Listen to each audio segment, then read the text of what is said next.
Look at this shit. Another frickin' foggy morning. Oh, what the hell is it? It's 6:30. I just got done goofing around watching Straight Pipe Acres video. Yeah, I use a slow alerter. He's finally getting rid of some of them black cattle. Beings that like to try to run his wife over and beat him up and whatever else. But he's keeping the red ones. Oh, and here's something I was wondering about this morning. My pickup's still here. Number 2 took her car. She says, "Is it good to go?" I said, "Well, God, it better be." We just put a brand new battery in it in March. And the only bad thing is we don't mess around with batteries. Outfit in town we used to deal with for rebuilding starters and alternators and stuff, they were the Optima distributor. And there's 2 stores that, one's still around, one's gone. One of them's Bi-Mart. They're in Oregon, Washington, and Idaho, I think.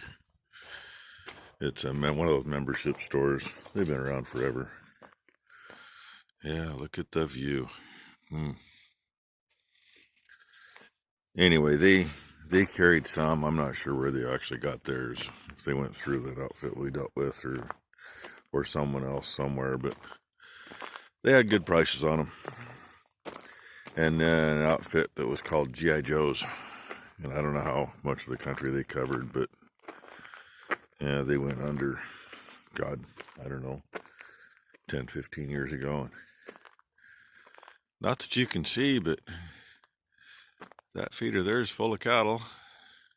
One in the middle's got a straw bale in it. They hate me for that.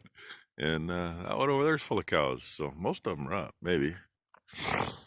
Okay, spin you around.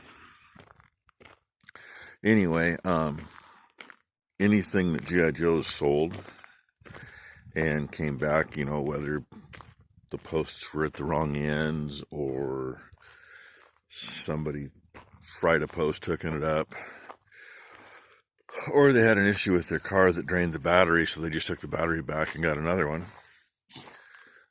Well, Optima didn't want those batteries back because if they were junk, that's just it. They were junk. So those were kept around. The deal they had was they got to keep them, and they could, got a leaky here somewhere, being this drop's clear full. It really only does this if the cows don't come in at all, and they haven't been. So anyway, ramble on. If it was one that was dead, well, they'd put it on the charger and check her out. And they had must have been a 20-foot long wall that was full of shelves with different banks of chargers on it. And they'd cook them for a week or 2, make sure they were good, and then they'd throw them up for bid, or for bids, I should say. They had a price on them. We paid right at half price or less for what they were calling seconds or blems. And if we took one home and it didn't work out, we always put a date on them when we got them, so we knew. And if we brought them one back, they'd just give us another one. Oh shit, that didn't work. Here, have another one. So it worked out well. We don't have issues with corrosion and battery acid on things. And I'm going to let you read it upside down if you can. It says on there when and where. Picked it up in March from Napa. The bad thing is Optima has sold out, and the outfit that bought them has moved production, and they cheapened up the red tops. They're using a thinner mat material. I guess the dogs are all going to join me this morning. The thinner matting material in it, and it's not holding up. This is what I've been told by Well, two different guys that used to sell the things. And I don't know. I mean, I know exactly what's going on with them. They just are making an inferior product now. It pisses me off because there's not a whole lot of other outfits out there making them. I mean, there's a few. And there's a few that they think their stuff is got gold inside it instead of lead. Just look at the prices. But anyway, I don't want to switch back to a wet battery. I had my issues with wet batteries a long time ago. I don't need them again. I haven't rebuilt a battery box on any piece of equipment in the last 20 years, I don't think. I mean, if I did, it was only because it was too small. It wasn't because it was rusted out or corroded out.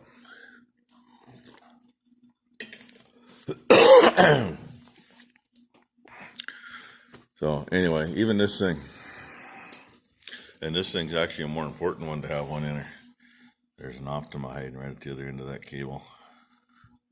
I can just see it barely. Because one thing on these things, it's required to have either the anti-spill caps on a battery, and not all batteries can take an anti-spill cap if you happen to try to put one on, or we run the Optimas in it because it can't spill.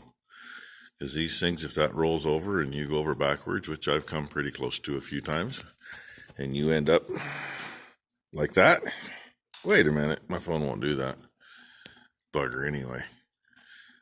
Cameras will do that, my phone apparently won't. Anyway, when you roll her up on its backside and go over, that battery pours all over your butt.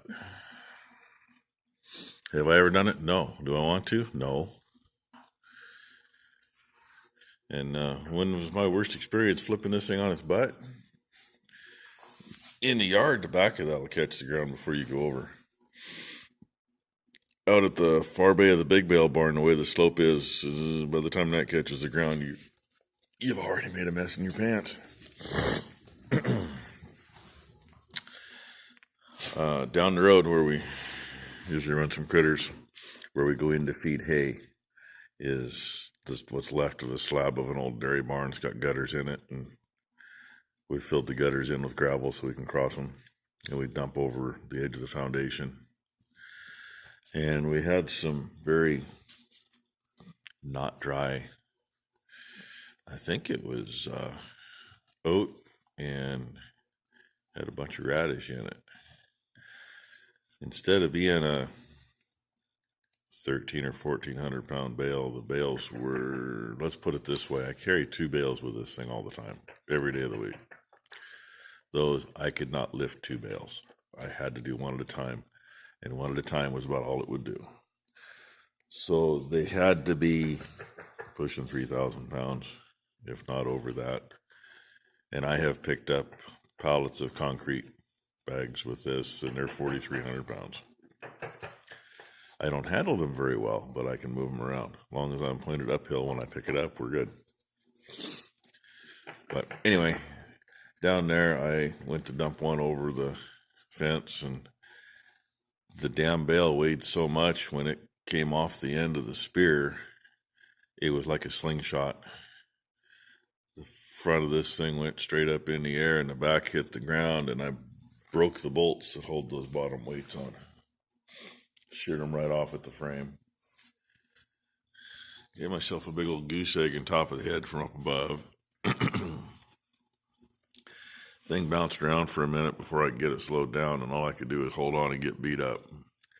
The worst thing is my wife was standing 20 feet away having a total fit. I was fine. Loader was fine. She wasn't. So, tidbit story of the day.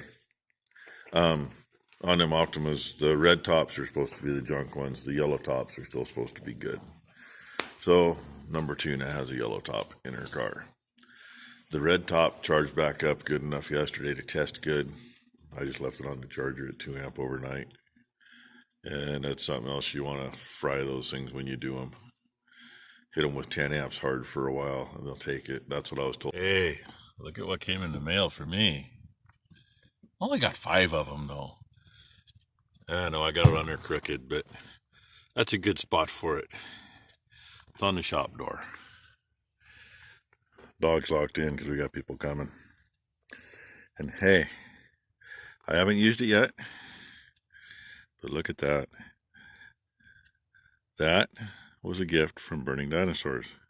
That is so I can hold my phone and stick this to something metal.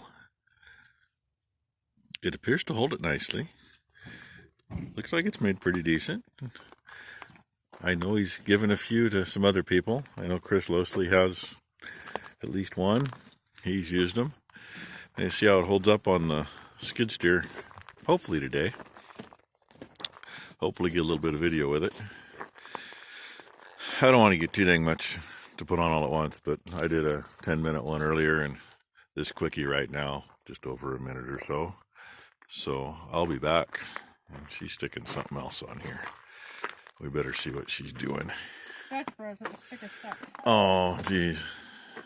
Yes, daughter number 1 and daughter number 2 are both Dutch Brother coffee hose. Hey, they got a dairy. They're good boys. Yeah, at least they started out right.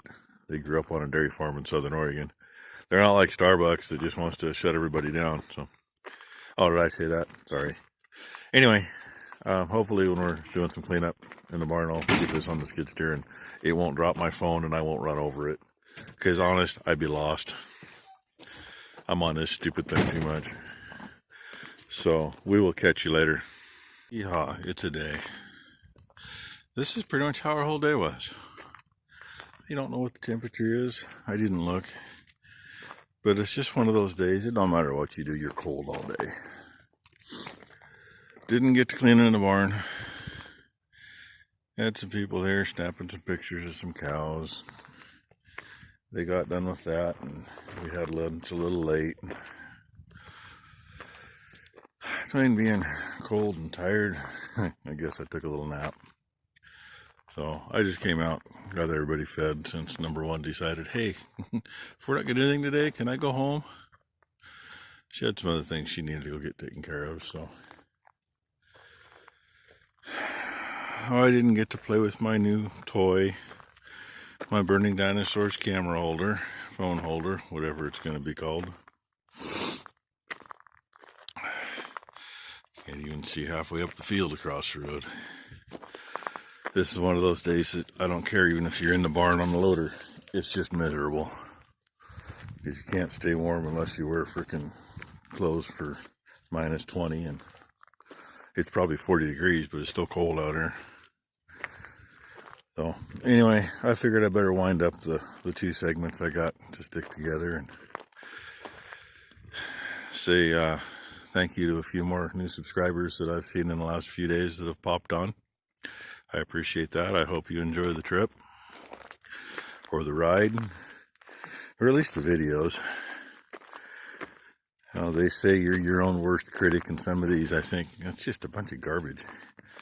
But at the same time, I watch other guys' videos that really aren't any different than mine. It's just that they're in a different place and maybe they do things a little differently. So, I mean, Jeff Raymond, Ramon, something like that. Anyway, it's French, he says.